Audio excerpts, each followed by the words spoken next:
사람들 참된 진리를 모른 채 주님을 떠났지만 나는 예수님만을 사랑합니다. 우리 고백하면서 많은 사람들 참된 진리를 모른 채 주님 곁을 떠나갔지만 내가 만난 주님은 참 사랑이었고 진리요 소망이었소. 무거운 짐진 자 주님께 나오라. 무거운 짐진 자 다 내려오라. 내가 너를 신뢰하리라. 이 길만이 생명의 길 참 복된 길이라. 항상 내게 들려주셔서 고백합시다. 난 예수가 좋다오. 난 예수가 좋다오. 주를 사랑한다고 베드로 고백처럼 난 예수를 사랑한다오. 할렐루야. 기쁨으로 찬양하세요. 형제여 자매여 형제 자매여 참된 행복을 찾거든 예수님을 만나보세요. 그분으로 인하여 참 평안을 얻으며 나와 같이 고백할 거요. 넌 예수가 좋다오. 난 예수가 좋다오. 난 예수가 좋다오. 주를 사랑한다고 베드로 고백처럼 난 예수. 우리의 목소리로 박수하면서 난 예수가 좋다오. 난 예수가 좋다오. 주를 사랑한다고 베드로 고백처럼 난 예수를 사랑한다. 더 큰 소리로 오른손 들고 난 예수가 좋다오. 난 예수가 좋다오. 주를 사랑한다고 베드로 고백처럼 난 예수를. 우리 마지막으로 난 예수가 좋다. 난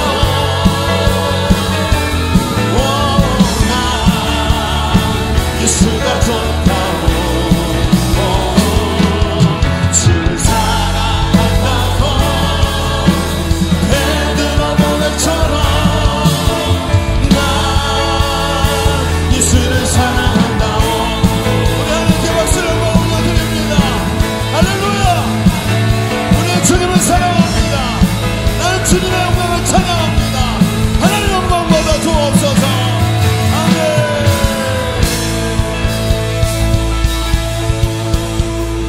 우리 자리에 앉으시겠습니다. 오늘 우리는 하나님 앞에 성령의 임재를 구하며 이 자리에 섰습니다.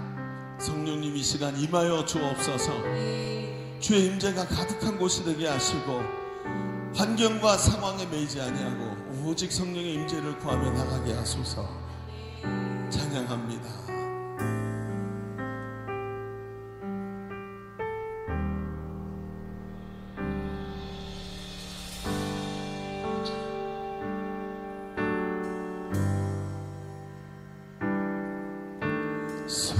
성령님 내 마음 드립니다. 지금 이 시간 충만하게 임하옵소서. 누구도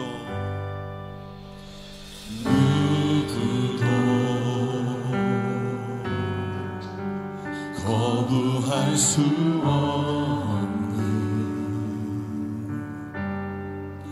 주의 임재로 나를 둘러 덮으소서. 십자가를 바라보며 십자가를 바라보며 온 마음 다해 예배하니 사랑스런 성령님 임하소서. 십자가를 바라보며 온 마음 다해 예배하니 사랑스러운 성령님 충만하게 임하소서. 성령님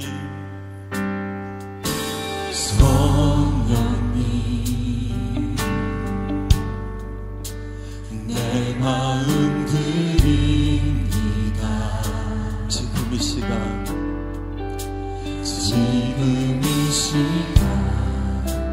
충만하게 임하옵소서. 누구도 거부할 수 없도록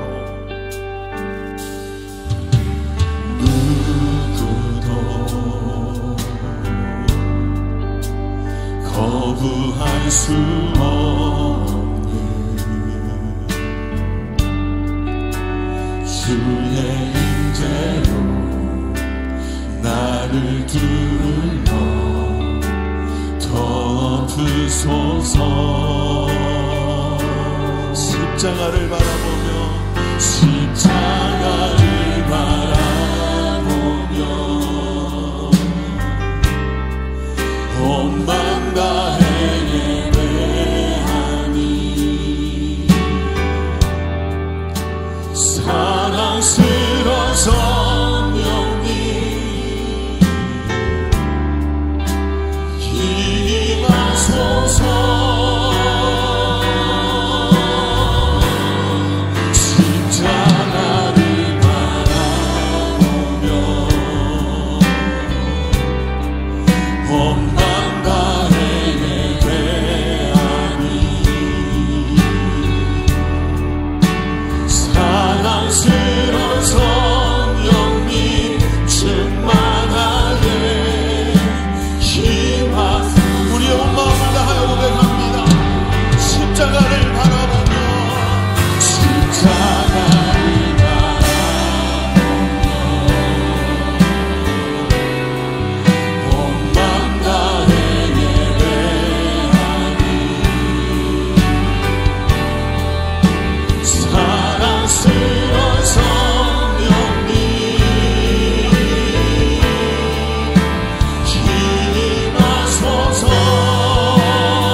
십자가를 바라보며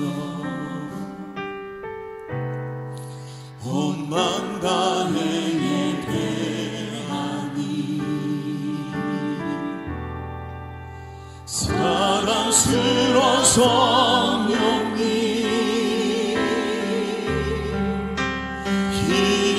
임하소서. 십자가를 바라보며 온 마음 다해 예배하니 사랑스러운 성령님 충만하게 임하소서.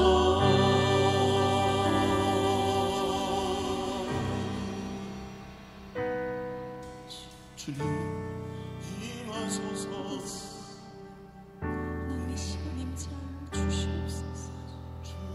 하나님 우리 예배 따라 주의 임재 가운데 하나님 주님 충만하게 임하소서. 주시옵소서. 나의 모든 죄를 주님 앞에 드리겠습니다.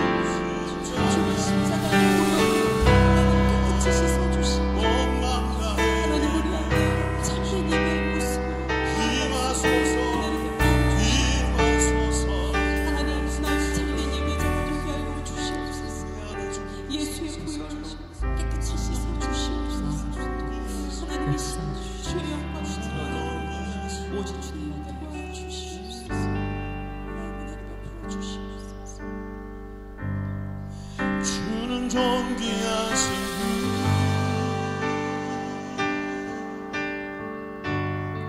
주는 존귀하신 분,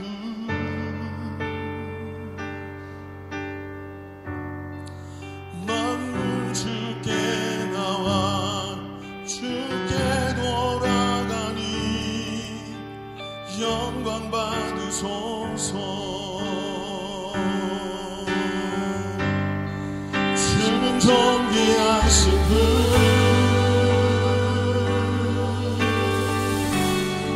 주는 존귀하신 분, 주께 무릎 꿇고 하나님께 올려드립니다. 만물 주께 나와 주께 돌아가니 영광 받으소서.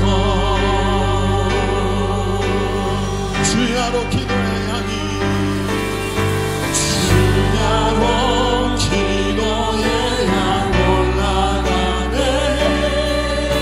주야로 기도해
하나님 감사합니다.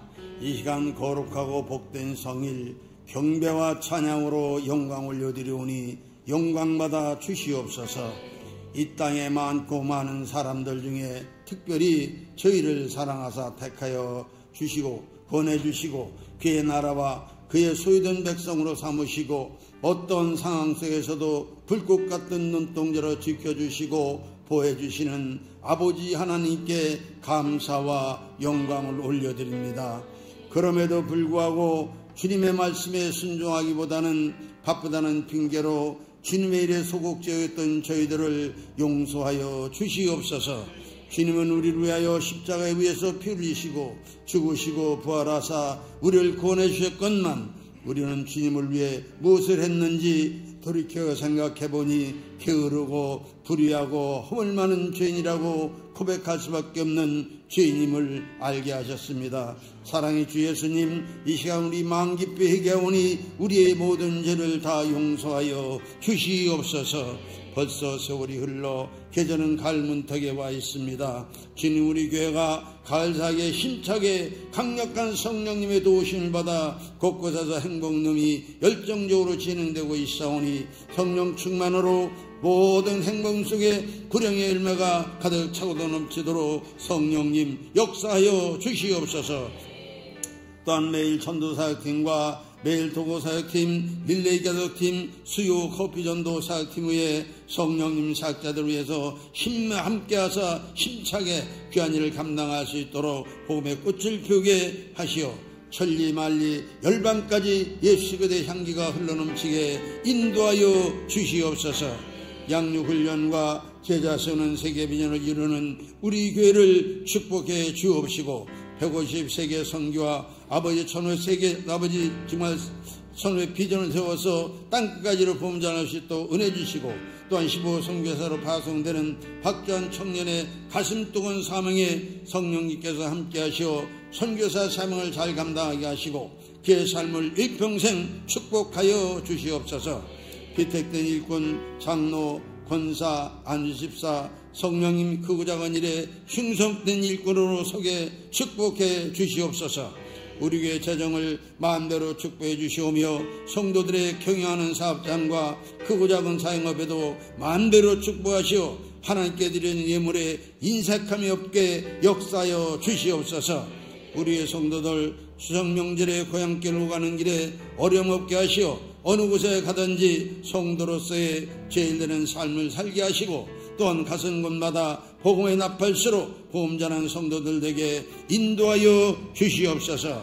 이 나라 이 민족을 긍휼하게 주옵소서. 이 땅에 5천만 국민 모두가 다 예수 믿고 구원받게 하시고 이 나라 대통령과 정치하는 지도자들이 하나님을 두려워하는 사람들에 대하여서 아버지 국면을 우롱하지 않고 정직한 영으로 하나님께 정치해 나갈 수 있도록 인도하여 주시옵고 이 땅에 5만의 대한민국 교회들이 영적 회복이 일어나고 예배가 일어나고 이 마지막 때에 아버지 모든 성도들이 깨어 근신하고 정신차려 기도하며 하나님 나라의 영광 위에 살아갈 수 있도록 인도하여 주시옵소서. 또한 이 시간 말씀 전하시는 우리 담임 목사님 영육간의 강건함으로 붙잡아 주시고 목양사계 주님이 늘 함께 하시고 성령 충만으로 이 시간 말씀이 선포되어질 때 하늘문을 활짝 여시고 우리의 마음밭에 깊이 말씀에 심어주는 역사가 있게 하시고 그 말씀으로 순종하는 삶이 되게 인도하여 주시옵소서. 사모님과 또 사자녀들에도 함께 하시고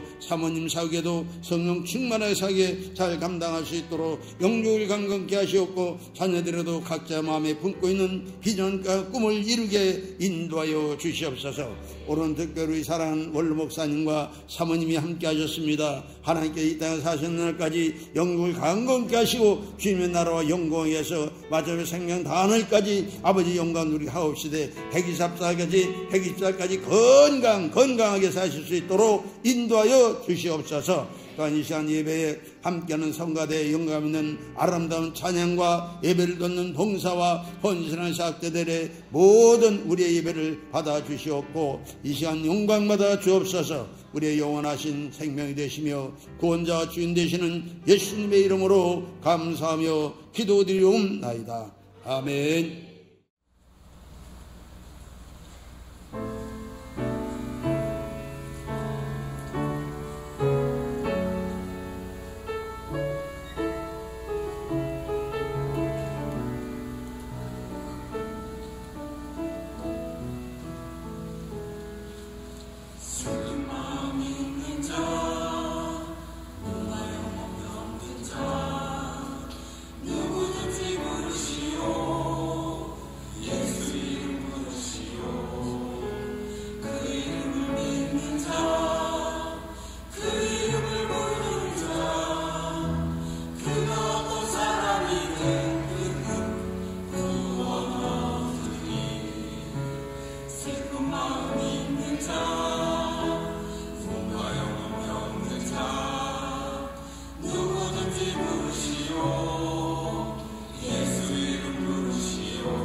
자, 우리 하나님 말씀 보겠습니다. 역대상 18장 1절로 6절의 말씀, 그리고 13절의 말씀을 보겠습니다.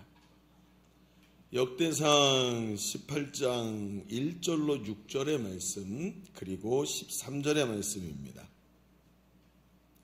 우리 한 절씩 교독하겠습니다. 그 후에 다윗이 블레셋 사람을 쳐서 항복을 받고 블레셋 사람들의 손에서 가드와 그 동네를 빼앗고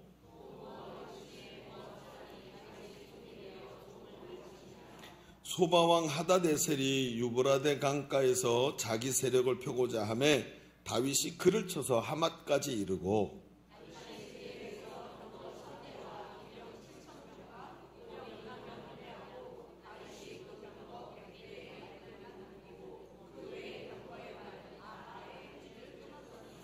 다메섹 아람 사람이 소바왕 하다데셀을 도우러 온지라 다윗이 아람 사람 2만 2천 명을 죽이고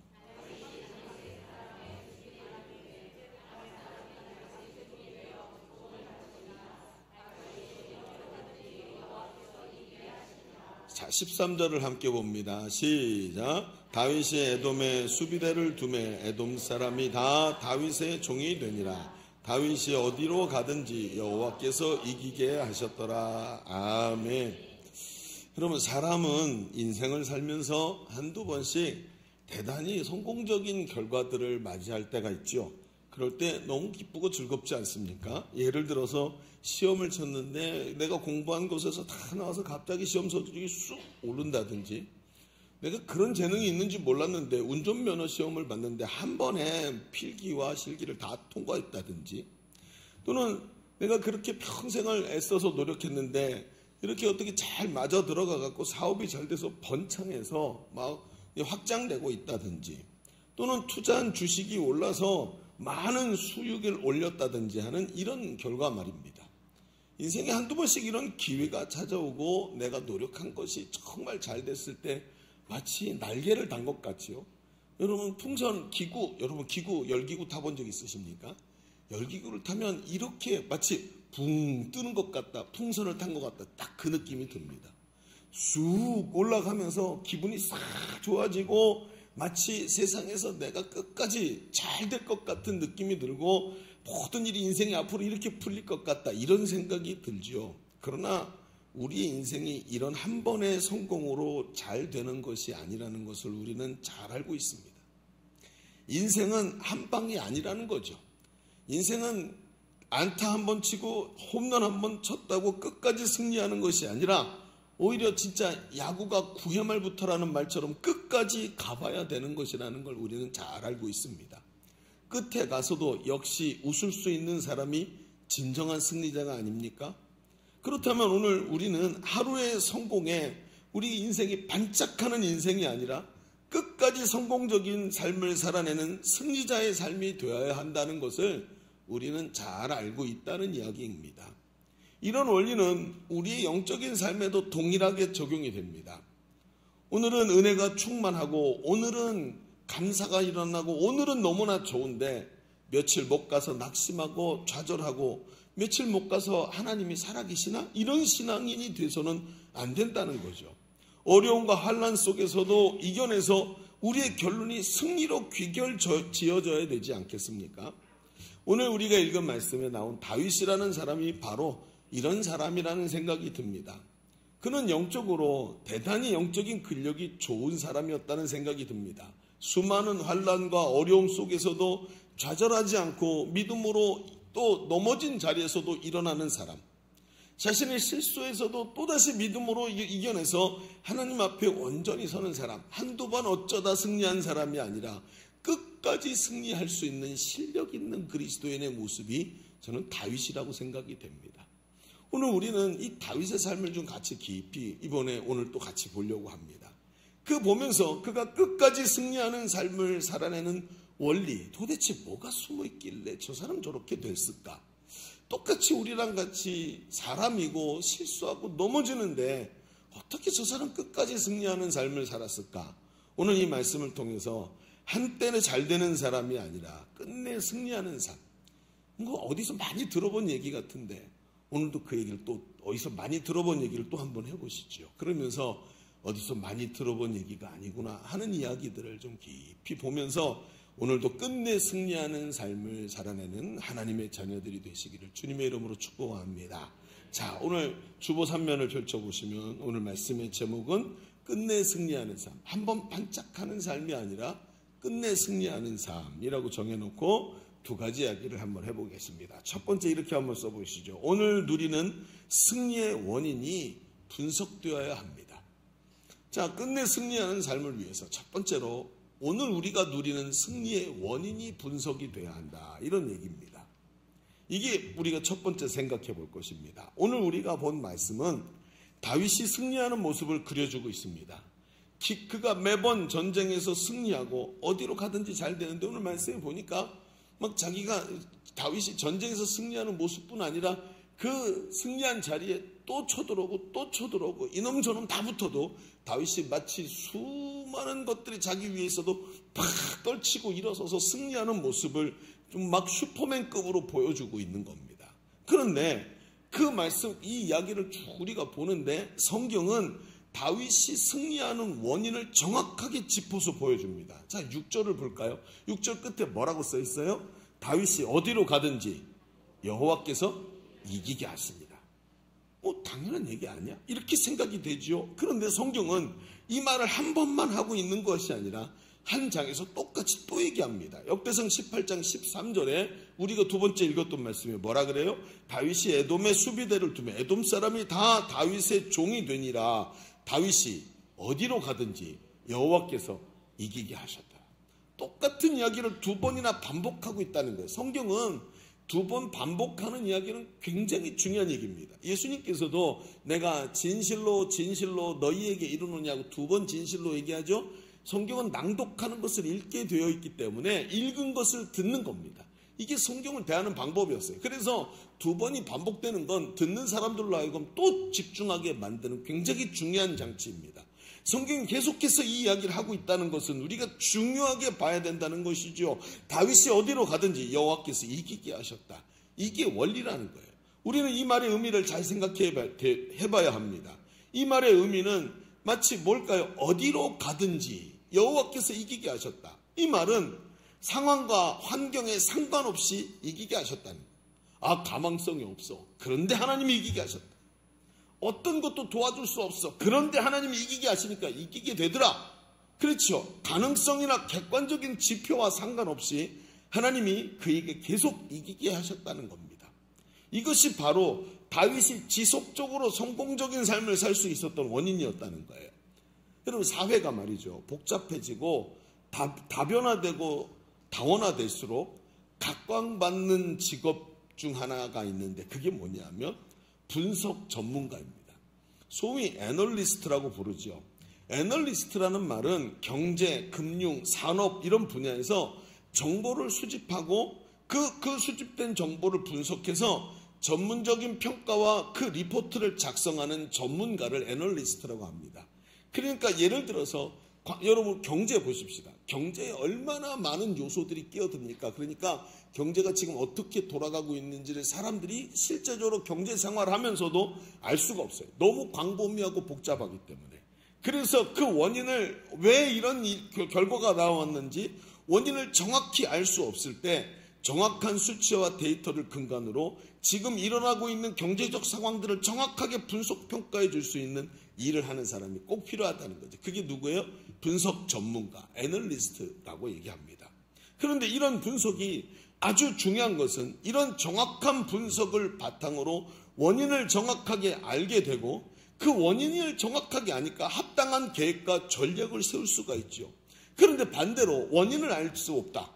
늘 안개 속에서 엉뚱한 분석과 그 분석이 잘못되어 있으니까 엉뚱한 계획을 세우게 되죠. 그렇죠? 그러니까 분석이라는 게 얼마나 중요한지 몰라요. 그런데 오늘 성경은 다윗이 왜 성공적인 삶을 살아내고 있는가를 정확하게 분석해서 보여주고 있습니다. 다윗이 이렇게 승승장구할 수 있었던 것은 하나님께서 그가 어디로 가든지, 즉 상황과 환경에 상관없이 하나님께서 그를 승리하게 만드셨다라는 정확한 분석을 우리에게 보여주고 있는 것입니다. 왜 역대상이라는 이 성경이 이런 말을 왜 우리에게 말하고 있을까요? 왜 이렇게 분석적인 이야기들을 하고 있는가라고 이야기를 좀 보아야 된다는 거죠. 우리가 지금 이 역대상이라는 성경을 왜 쓰고 있는지를 좀 알아야 되는데, 이 성경을 읽어야 할 대상인 이스라엘 백성은 이제 막 포로에서 돌아오거나 아직 포로 상태에 있는 사람들에게 이걸 읽으라고 쓴 성경입니다. 근데 이 사람들의 상태가 어떻죠?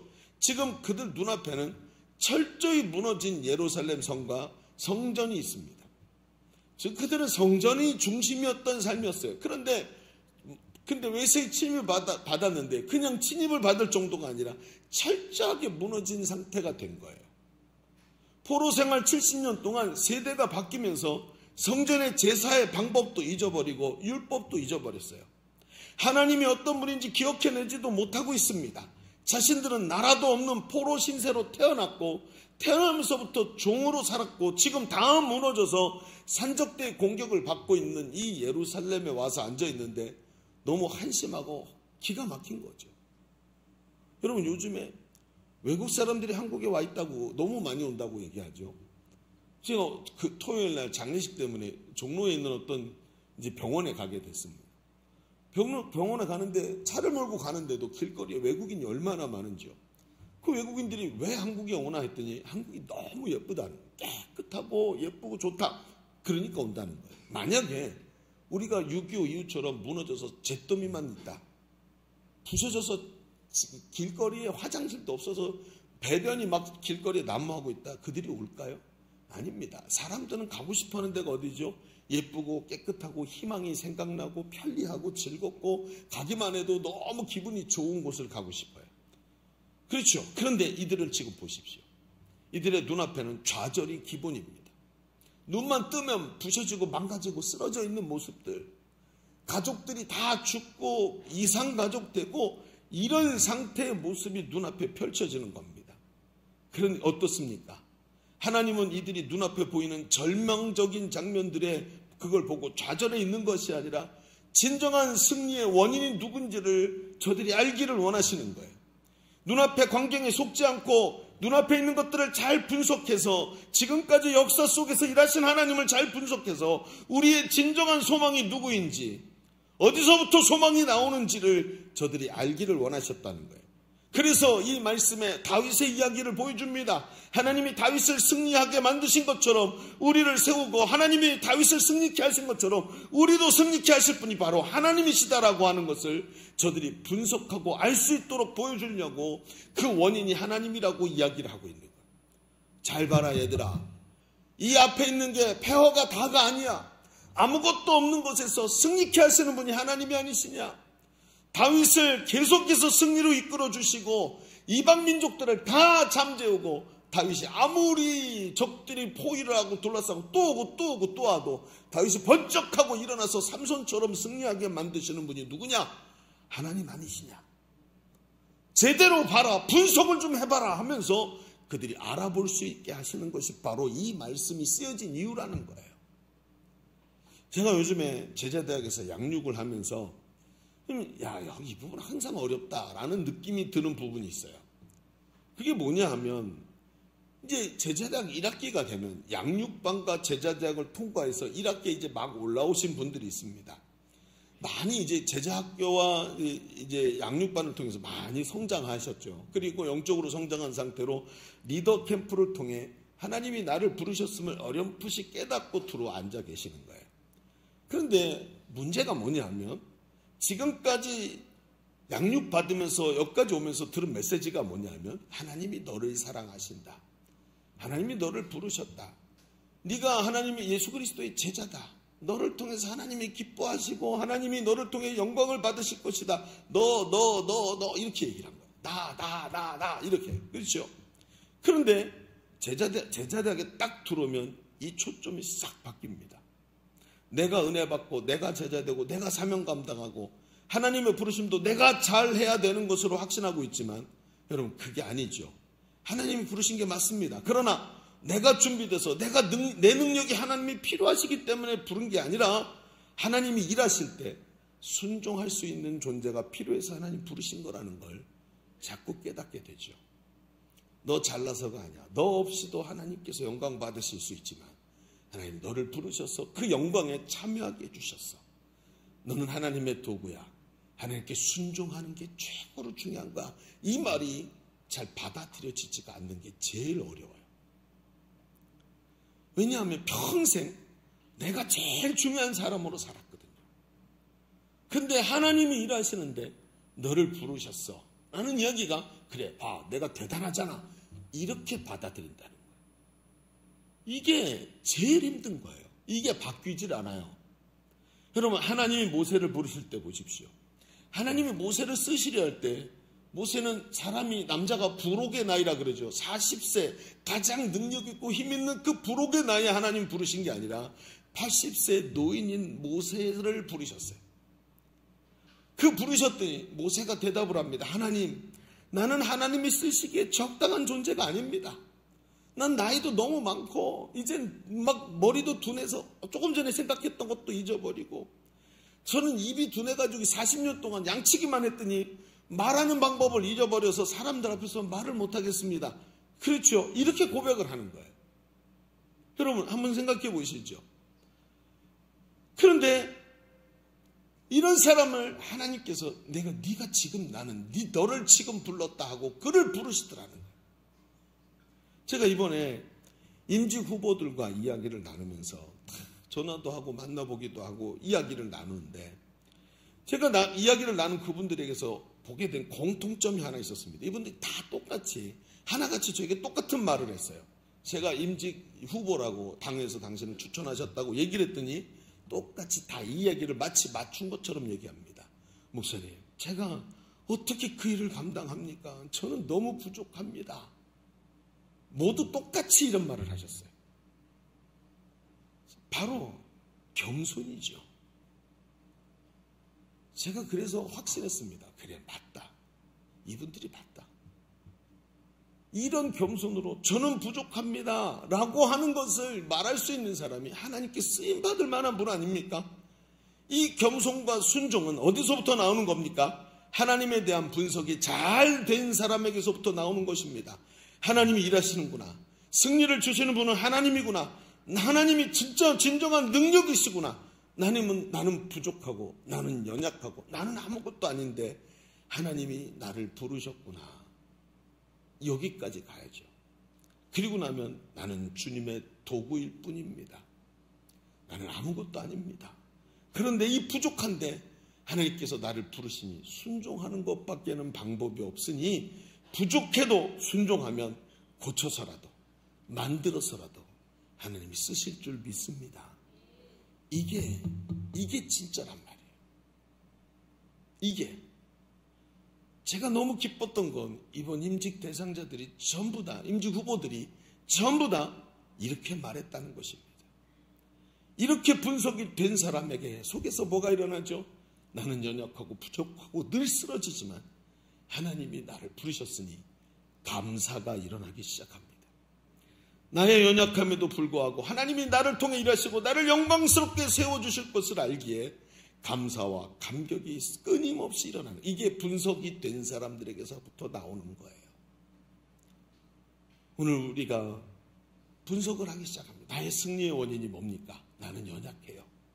나는 나이가 모세처럼 80이에요. 나는 할 수 있는 게 별로 없어요. 입이 둔해요. 다른 사람들처럼 대단한 재능이 있는 것도 아니에요. 그런데 하나님이 나를 부르셨으니, 내 승리의 원인 되시는 하나님께서 나를 부르셨으니 그 하나님을 발견하고 하나님께 감사와 순종으로 답하면서 하나님 앞에 달려나갈 수 있는 성도들 되시기를 주님의 이름으로 축원합니다. 그렇습니다. 여러분, 우리는 지금까지 지속적 성공과 승리를 위해서 먼저 승리의 원인이 분석되어야 한다는 주제로 이야기를 나눴습니다. 다윗의 승리는 하나님께서 그의 환경과 조건에 상관없이 그를 승리케 하신 것이 원인이었습니다. 모세도 부족하고 이제는 힘이 없는 존재일 뿐이었지만 그의 환경과 조건에 상관없이 하나님이 그를 쓰신 것입니다. 하나님은 그런 분이십니다.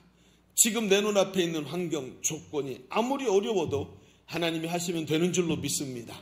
여러분, 가을 사역 우리 시작됐습니다. 하나님, 저는 할 수 있는 게 없어요. 그렇습니다. 할 수 있는 게 없기 때문에 하나님 부르신 줄로 믿습니다. 그래서 더 엎드려서 순종하고 승리의 원인 되신 하나님을 더 철저하게 붙잡아야 하는 줄로 믿습니다. 그때 하나님이 하시면 되는 겁니다. 잘 되고 있습니다. 기도하면 됩니다. 하나님이 하시면 됩니다. 아멘 좀 하십시오. 중요한 얘기인 거예요. 하나님이 하시면 되는 거야. 그래서 진정한 원인이 되시는 분이 하나님이라는 것을 분석해내야 되는 것이죠. 자, 그런데 여러분, 성경을 보면 다윗에게 이런 분석이 절대로 술술술 쉽게 나오는 게 아니었다는 것을 알게 됩니다. 왜요? 문제가 하나 있었는데, 문제가 뭐냐면 다윗의 이런 분석이 당연한 게 아니라 여러 가지 문제가 있었는데, 그 문제가 바로 분석을 방해하는 변수들이 많았다는 거예요. 그게 뭘까요? 여러분, 우리가 오늘 읽은 말씀은 역대상 18장인데 이제 옮기시지 않아도 됩니다. 역대상 11장에 보면 다윗이 강성해지는 이유들을 막 소개하고, 하나님이 다윗을 통일왕국의 왕으로 삼으시고 막 블레셋을 이기게 하시고 막 이런 장면들이 나와요. 그런데 그 중에 블레셋의 진영을 뚫고 들어가서 베들레헴 성문 곁에 있는 우물에서 물을 떠오는 장수들의 이야기가 나오죠. 다윗이 내 고향인 베들레헴이 지금 블레셋이 점령해서 저기다가 이 기지를 세워놨는데 저 베들레헴 성문 곁에 있는 우물이 얼마나 시원한지, 내 고향에 그 우물의 물을 한번 마셨으면 좋겠네. 이렇게 혼잣말을 한 걸 듣고 옆에 있는 장수들, 제일 뛰어난 장수들이 아니에요. 젊은 장수들이 그 소리를 듣고 셋이 뛰쳐 들어가죠. 적진 한가운데서 그 적 병사들을 막 치면서 거기서 물을 떠갖고 유유자적 나오는 겁니다. 기가 막힌 거예요. 엄청난 유능한 장수들입니다. 그들이 와서 물을 떡 대접하는 거예요. 다윗이 물을 딱 봤더니 이게 베들레헴 물인가? 시원하고, 이렇게 하지 않았다는 거예요. 그 덕에 저는 물을 좀 마셨고요. 그렇게 하지 않고 물을 쏟아서 하나님께 드리죠. 여러분 어떠십니까? 이 장면을 보면 승리의 원인이 하나님으로 보이십니까? 저는 그렇게 안 보일 것 같아요.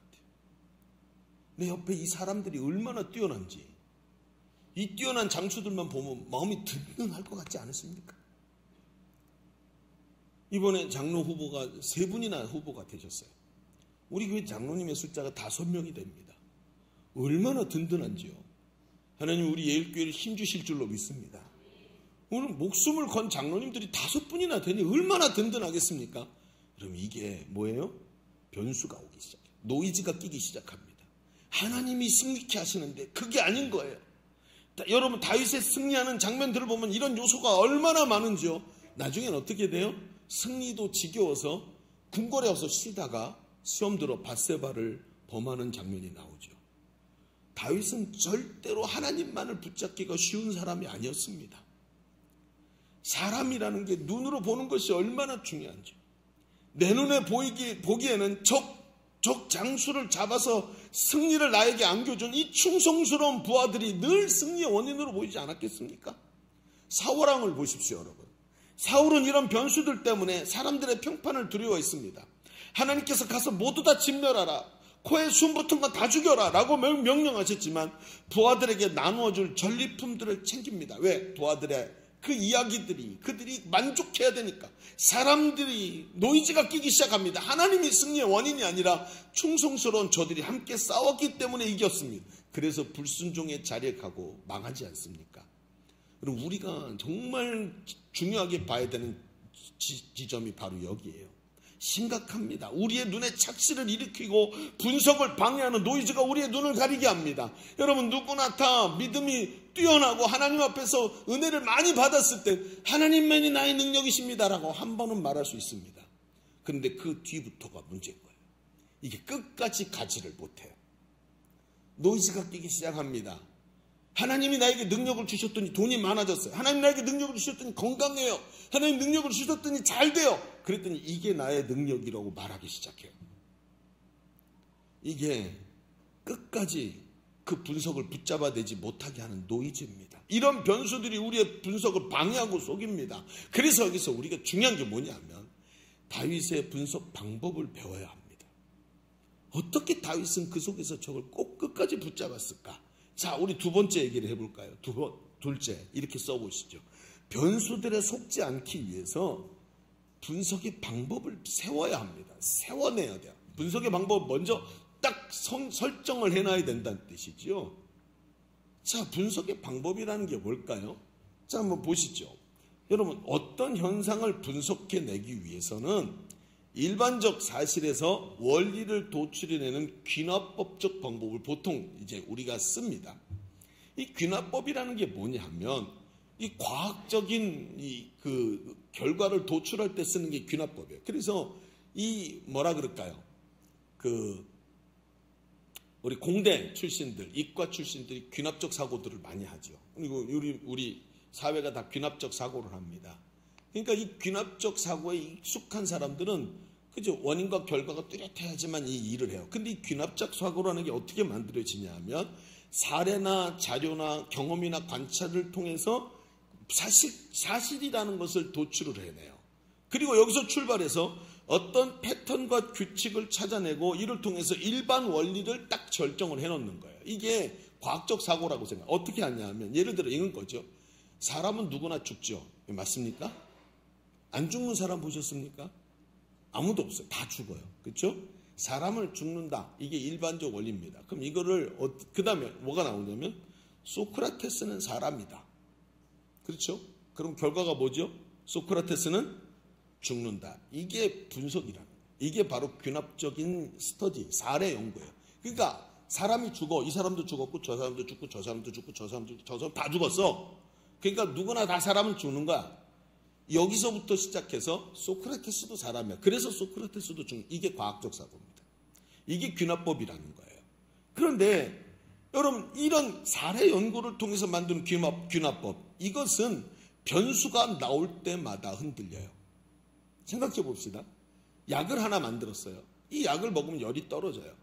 모두가 다 임상 실험을 통해서 균합적으로 이 사람도 떨어지고 저 사람도 떨어지고 저 사람도 다 떨어졌어. 근데 어떤 사람이 특이 체질을 갖고 있어요. 이 약을 먹었는데 죽어버렸어요. 왜 그럴까요? 이게 균합법의 한계입니다. 특이한 사람을 잡아내지를 못해요. 그러니까 보세요. 우리가 균합법으로 이렇게 생각해요. 이 사람도 기도에 응답받았어. 저 사람도 기도에 응답받았어. 하나님 살아계신 것 같아. 저 사람도 기도에 응답받았어. 분석이죠. 그런데 뭐라 그래요? 나는 왜 기도에 응답이 안 되지? 자, 여기서부터 문제가 생겨요. 왜 내 기도는 응답이 안 되지? 왜 하나님은 나를 외면하시는 것 같지? 왜 내가 믿음이 부족한가? 이러면서 이때부터 문제가 생깁니다. 여러분, 우리가 신앙생활 잘하다가 신앙생활에 문제가 딱 생길 때가 다 여기입니다. 케이스 바이 케이스로 가는 거예요. 좋을 땐 너무 좋아요. 근데 하나님이 힘들고 어려우니까 팍! 까져가지고 말이죠. 바닥에 찰싹 붙었고 꼼짝도 못하는 거예요. 분석이라는 문제에 계속 뭐가 끼어들어요? 노이즈가 끼어드는 거예요. 이 신앙생활의 문제가 여기서부터 나오는 거예요. 그런데 여러분, 여기서 중요한 게 뭡니까? 여기서부터 우리가 원리를 하나 잡아야 되는데, 다윗의 원리가 뭐냐면 눈앞에 보이는 사실보다 원리로 사실을 보는 게 중요한 거예요. 무슨 얘기냐? 다시 말해서 우리의 분석 방법은 객관적 현상으로 믿음을 도출해요. 그렇죠? 기도가 응답돼. 내 기도도 응답돼야 돼. 이게 아니라는 거예요. 현상으로 믿음을 도출하는 게 아니라 말씀이 믿음이 되고 믿음으로 현상을 보는 힘이 생겨야 된다. 자, 써보십시다. 이렇게 써보세요. 거기다가 말씀이 믿음이 되고 믿음으로 현상을 보는 힘이 생겨야 한다. 여러분, 이해가 되십니까? 말씀으로 뭘 봐야 돼요? 말씀이 내 믿음이 되고 믿음으로 현상을 보는 힘이 생겨야 되는 거예요. 이게 다윗의 원칙이에요.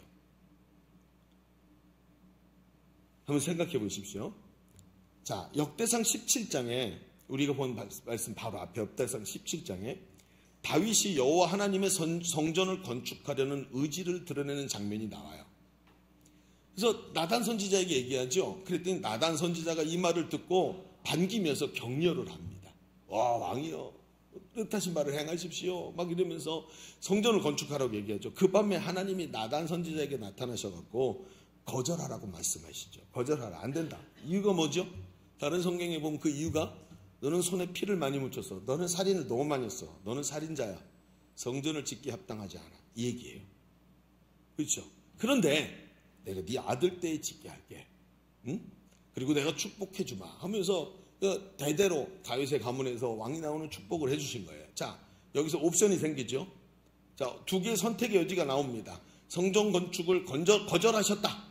하나님이 대대로 축복하셨다. 여러분, 우리는 쉽게 이렇게 생각해요. 당연히 하나님 축복하셨으니까 너무 감사한 거지.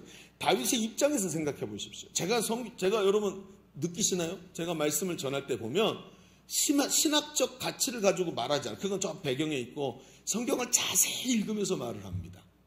여러분, 맞나요? 그래요. 그러든가 말든가 빨리 좀 끝내주세요. 뭐 이런 느낌들 좋지 않아요. 성경을 가만히 읽어보면 다윗의 입장에서 딱 보면 그는 늘 승리하는 사람. 어디로 가나 승리해요. 어딜 가나 축복이 널려 있어요. 그렇지 않습니까? 명절이 되면 어디 가나 음식이 많죠. 음식 탐나십니까? 명절 때?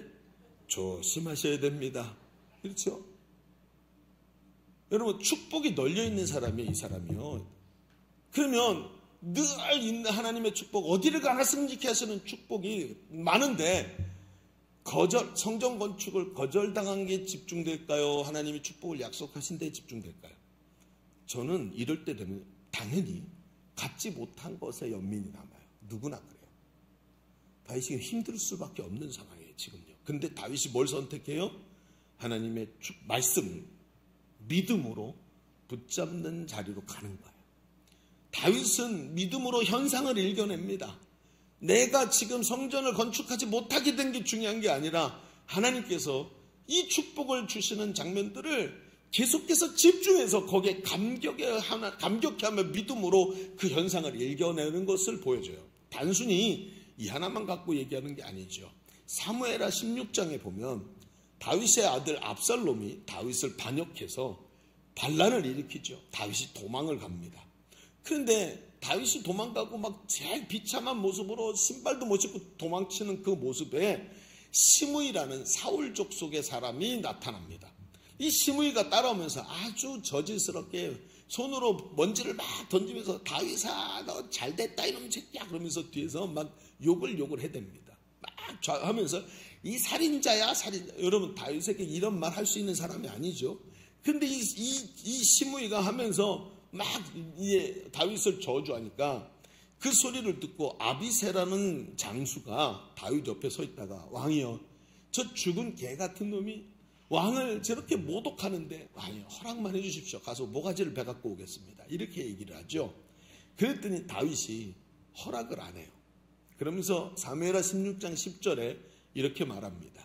다윗이 이르되 수려의 아들들아 내가 너희와 무슨 상관이 있느냐. 그가 저주하는 것은 여호와께서 그에게 다윗을 저주하라 하심이니 내가 어찌 그리하였느냐 할 자가 누구겠느냐 하고 이렇게 얘기를 해요. 그러면서 뭐라 그러는지 아세요? 더 가관인 얘기를 합니다. 내가 만일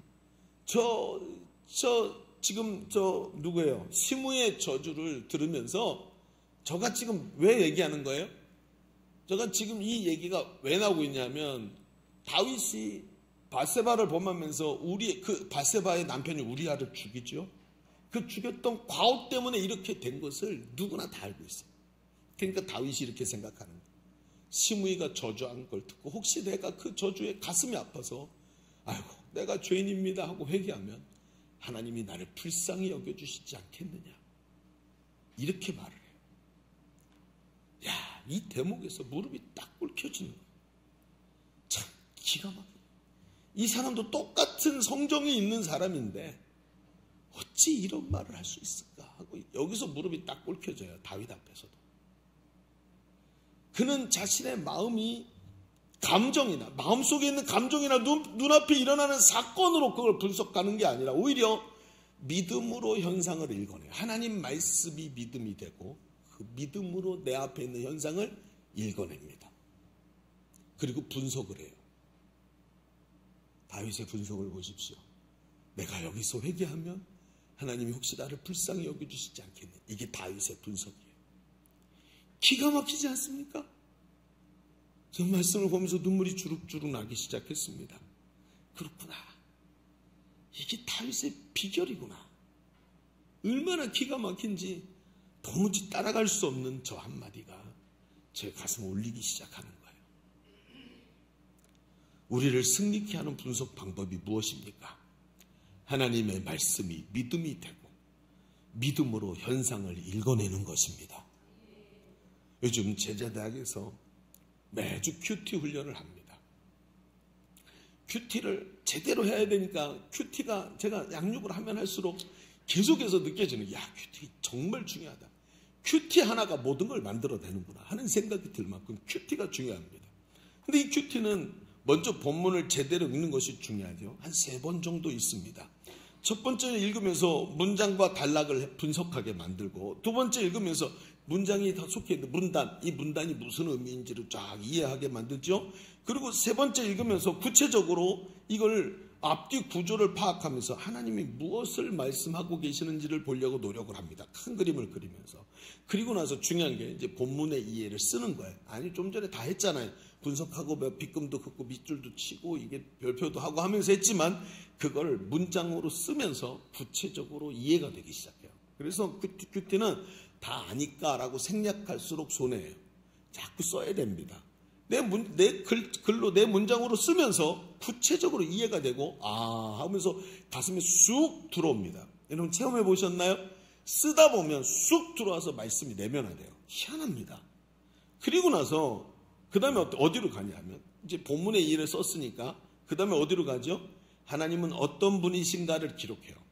이 본문을 읽으면서 하나님이 어떤 분이실까? 어떤 분은 사랑이 많으신 분, 용서하시는 분, 나를 이해하시는 분, 내가 이런 하나님을 이 본문에서 찾아내죠.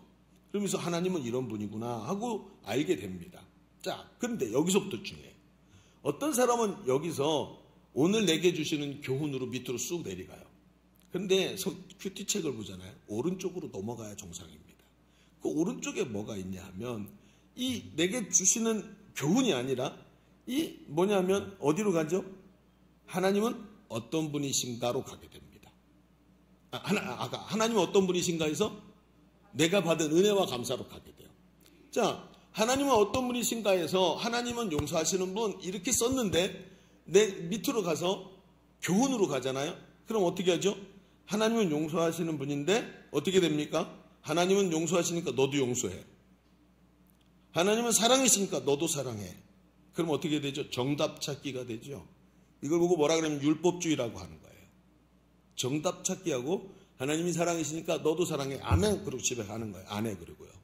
율법주의 이게요. 지금까지 우리의 영성에 문제가 있었던 게 이겁니다.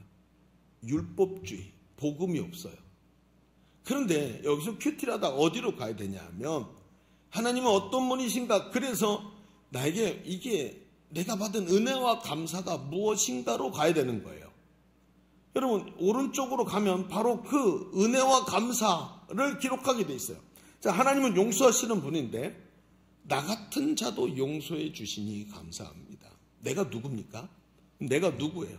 어제 용서받았는데 오늘 또 죄 짓는다. 어제 이 죄에 대해서 하나님께 눈물로 회개하면서 고백했는데 오늘 또 여전히 죄를 짓고 있어요.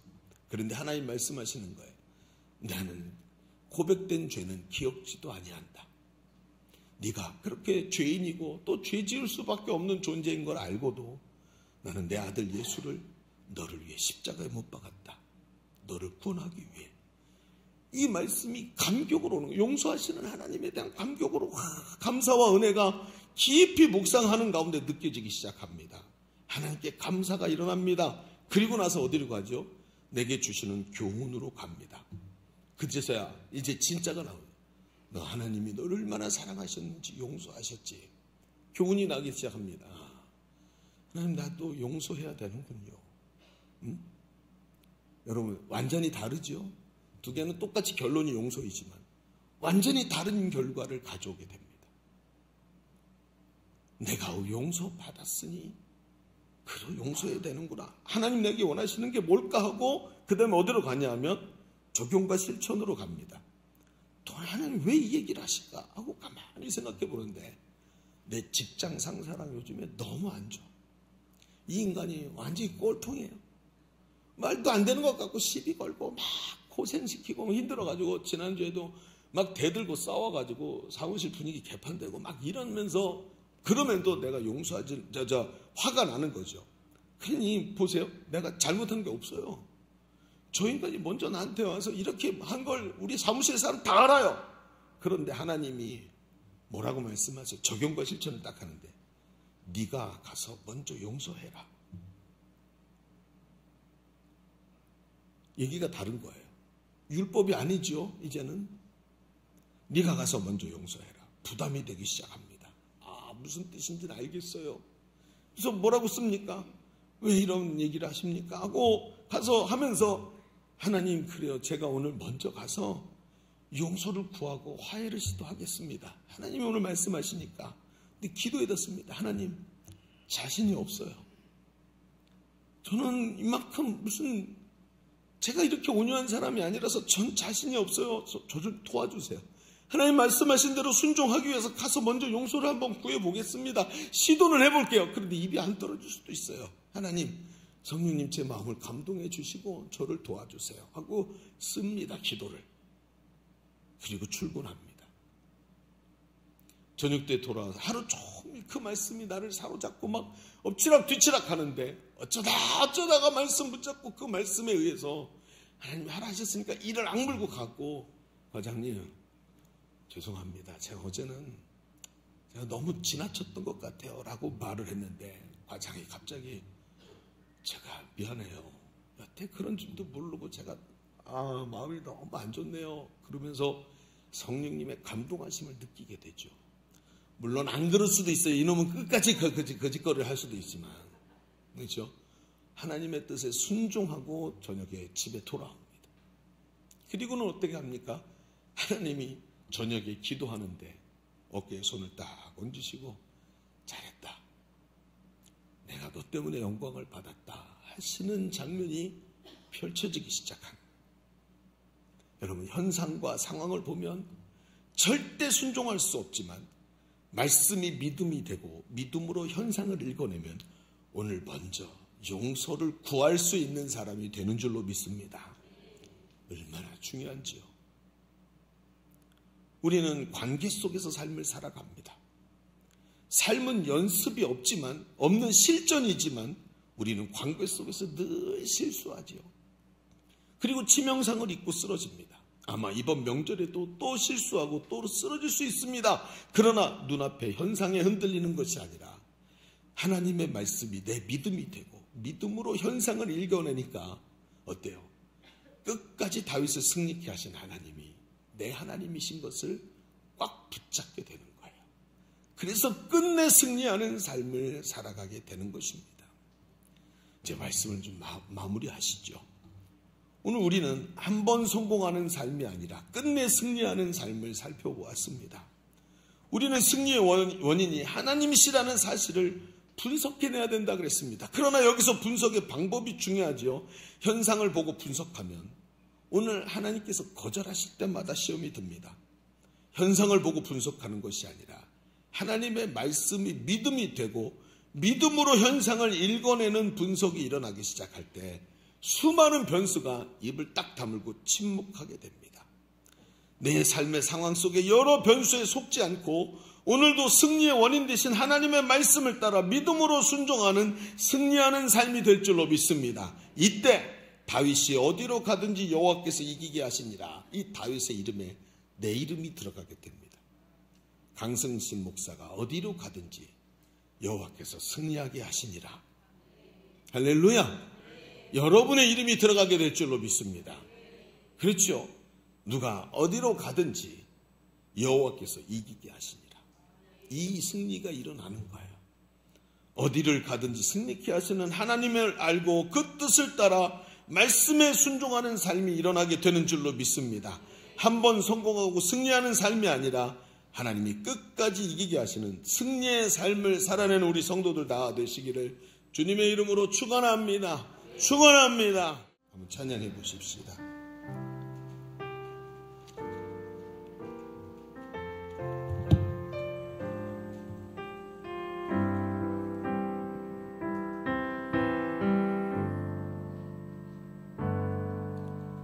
겸손히 올리는 나의 기도 간구보다 감사를 드립니다.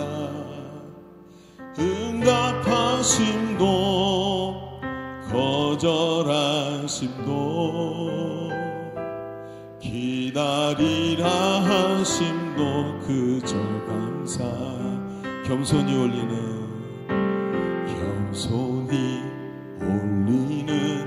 나의 기도 간구보다 감사를 드립니다. 응답하심도 거절하심도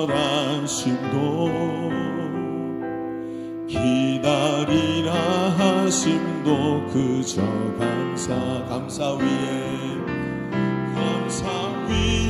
감사를 덮을 때 은혜 위에 은혜가 쌓이네.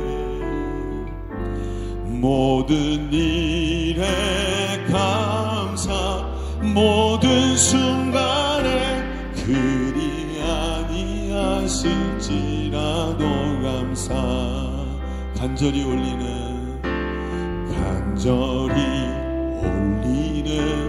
나의 기도. 간구보다 감사를 드립니다. 기쁜 날에도 고통 중에도 주가 일하심을 믿으며 감사 위에 감사를 덮을 때 은혜 위에 은혜가 쌓이네.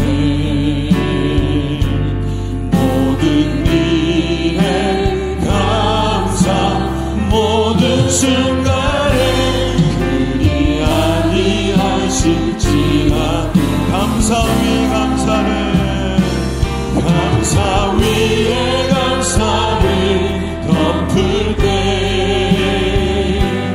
은혜 위에 은혜가 쌓이네. 모든 일에 감사, 모든 순간에 그리 아니하신 우리 다시 한번 고백합시다. 감사 위에 감사를, 감사 위에 감사를 덮을 때 은혜 위에 은혜가 쌓이네. 모든 일에 감사, 모든 순간에 그리 아니. 우리 마지막으로 한 번 더 찬양합니다. 감사 위에 감사를, 감사 위에 감사를 덮을 때 은혜 위에 은혜가 쌓이네. 모든 일에 감사, 모든 순간에 그리 아니하실지라도 감사. 이 시간 기도하겠습니다. 여러분 말씀을 붙잡으십시오. 오늘 하루의 말씀이 우리 인생 전체를 바꿀 수 있는 줄로 믿습니다. 하나님, 오늘도 우리의 마음속에 말씀이 믿음이 되고 그 말씀이 우리의 삶을, 현실을 바라보는 능력이 되게 하여 주옵소서.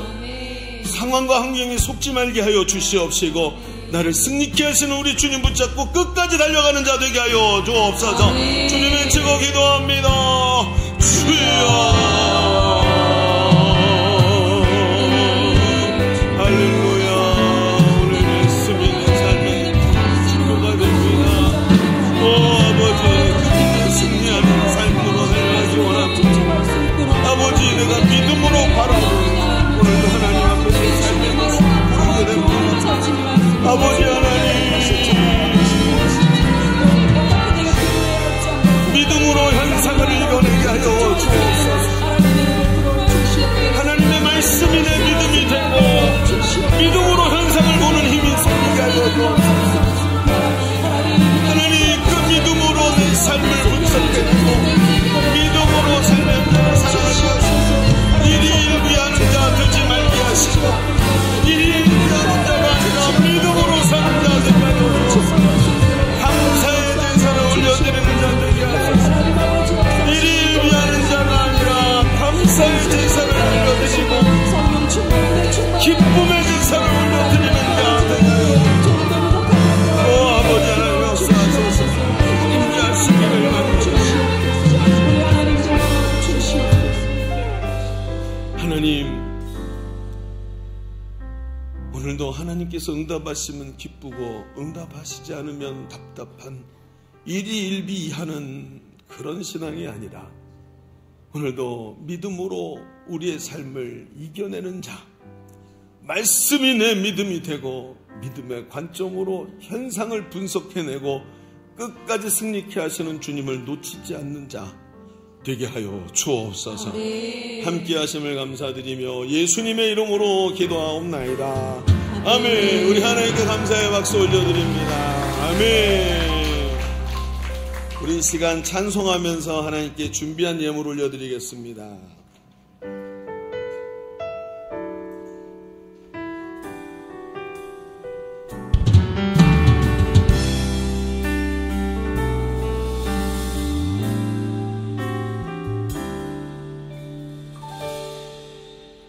무명이어도 공허하지 않은 곳은 예수 안에 난 만족함이라.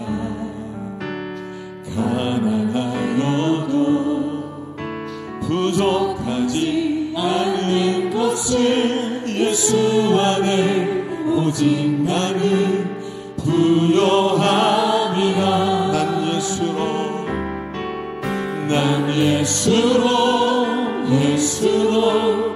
예수로 충만하네. 난 예수로 충만하네. 난 예수로 충만하네. 영원한 왕 내 안에 살아계시네. 고난 중에도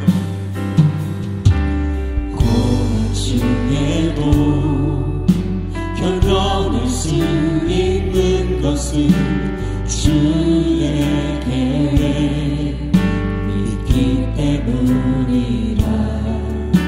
실패하여도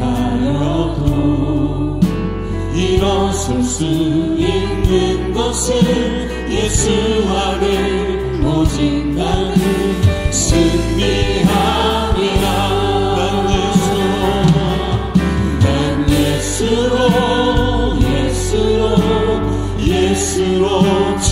세상 모든 것들도 부럽지 않네. 난 예수로 충만하네. 영원한 왕 내 안에 살아계시네. 내 몸이 약해도 낙심하지 않는 것은 예수 안에 난 완전함이라.